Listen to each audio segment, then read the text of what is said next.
పిల్లలకు విద్యాబుద్ధులు నేర్పించి వారిని ఉత్తమ పౌరులుగా తీర్చిదిద్దే పవిత్ర పాఠశాలనే ఇద్దరు ఉపాధ్యాయులు తమ అసభ్య కార్యకలాపాలకు కేంద్రంగా మార్చుకున్నారు.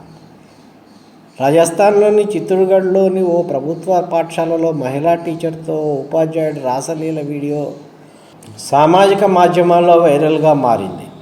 ఈ ఘటనపై తీవ్రంగా స్పందించిన ఉన్నతాధికారులు ఇద్దరిపైన సస్పెన్షన్ వేటు విధించారు. పాఠశాల స్టాఫ్ రూమ్లో కొద్ది రోజులుగా సాగుతున్న వీరి అసభ్య కార్యకలాపాలకు సంబంధించి దృశ్యాలు అక్కడి సీసీ కెమెరాలో నమోదయ్యాయి. ఒకరికొకరు ముద్దులు పెట్టుకోవడం, అత్యంత జిగుప్సాకరంగా ఉన్న వీడియో దృశ్యాలు తమ దృష్టికి రావడంతో డీఈఓ తక్షణమే వారిని సస్పెండ్ చేస్తూ ఆదేశాలు జారీ చేశారు.